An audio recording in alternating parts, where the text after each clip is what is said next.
नमस्कार फ्रेंड, मैं हूं चंदन पटेल और देखिए आज मैं एक बहुत ही अच्छी कंपनी के ऊपर बात करने जा रहा हूं। देखिए कंपनी का नाम है ELGI इक्विपमेंट्स। ये देखिए इक्विपमेंट्स में काम करती है। ये लगभग 219 रुपये 50 पैसे की इस स्टॉक की करंट मार्केट प्राइस है।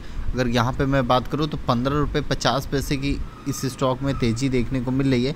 लगभग 7.60% की इस स्टॉक में तेज़ी देखने को मिल रही है। ठीक है, अगर यहाँ पे मैं बात करूँ इस स्टॉक की क्वालिटी की, तो ये देखिए स्टॉक की जो क्वालिटी है वो गुड क्वालिटी का स्टॉक है। अगर यहाँ पे मैं बात करूँ इसकी वैल्यूएशन की, तो यहाँ पे देखिए ये वेरी लगभग यहाँ पे एक्सपेंसिव पे ये ट्रेड कर रहा है। देखिए एक्सपेंसिव पे ट्रेड करने के बावजूद भी लगभग 28 ऐसे एनालिस्ट हैं कि जो यहाँ पे आपको ख़रीदारी की राय दे रहे हैं, और एक ऐसे एनालिस्ट हैं कि जो यहाँ पे आपको नेगेटिव की राय दे रहे हैं। तो लेकिन मैं आपको यही रिकमेंड करना चाहूँगा कि आप यहाँ पे इन्वेस्ट करें ज़रूर। आप 28 लोगों के साथ चलें। और चलिए मैं इस स्टॉक की जो रिटर्न प्रोफाइल है वो भी मैं आपको दिखाना चाहूँगा।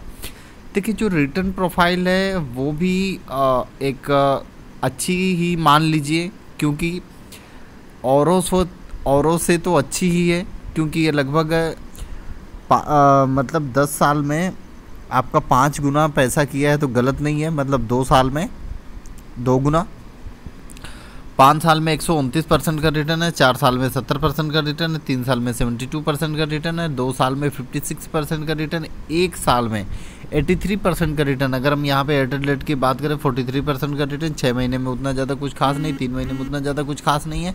लेकिन यहाँ पे अगर हम बात करें तो ये अब स्टॉक धीरे धीरे आगे बढ़ रहा है। तो आपके हाथ में एक अच्छी अपॉर्चुनिटी है कि लगभग ये 6 महीने से एक बॉक्स ट्रेडिंग में ट्रेड कर रहा था और अभी से ये स्टॉक भागना चालू हुआ है।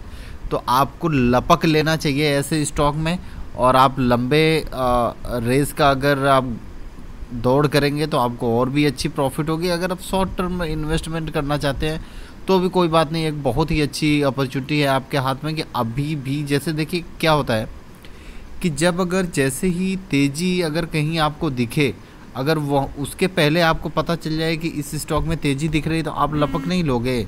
तो आप वैसे लपक लें तो आपको एक अच्छी अपॉर्चुनिटी है हाथ में। देखिए जो मेजॉरिटी शेयर होल्डर वो नॉन इंस्टीट्यूशनल इन्वेस्टर के पास है, गिरवी रखा हुआ शेयर कुछ भी नहीं है। लगभग म्यूचुअल फंड के 7 स्कीमों ने यहाँ पे इन्वेस्ट किया है। 5.97% की होल्डिंग लेकर लगभग यहाँ पे एफआईज की बात करें तो 48 एफआईज ने इन्वेस्टमेंट किया है 23.82% की होल्डिंग लेके। यहाँ पे देखिए आप बस खाली इसका जो शेयर होल्डिंग पैटर्न है आप वहाँ पे देखिए कैसे आपकी हालत ख़राब होगी। आप देखिए प्रमोटर के पास 31.91% की होल्डिंग है, म्यूचुअल फंड के पास 5.97% की, एफआईज के पास 23.82% की होल्डिंग, अदर डीआईज के पास लगभग 0.12% की होल्डिंग है, और अदर डीआईज के पास 1.36% की होल्डिंग है, और अदर के पास 0.12% की होल्डिंग है। यहाँ पे देखिए सबसे ज़्यादा किसके पास होल्डिंग है? नॉन इंस्टीट्यूशनल इन्वेस्टर के पास। ठीक है, फिर उसके बाद यहाँ पे प्रमोटर के पास है, फिर उसके बाद एफआईज के पास है। तो नॉन इंस्टीट्यूशनल इन्वेस्टर के पास माल ज़्यादा है, और यहाँ पे देखिए एफआईज भी अपना माल बढ़ा रहे हैं। ठीक है, और म्यूचुअल फंड थोड़ा सा प्रॉफिट बुकिंग किया है, अदर डीआईज भी माल बढ़ा रहे हैं, और नॉन इंस्टीट्यूशनल भी माल दबाकर उठा रहे हैं। तो देखिए आपके हाथ में एक अच्छी अपॉर्चुनिटी है, और रिकमेंडेशन भी बहुत ही अच्छा है।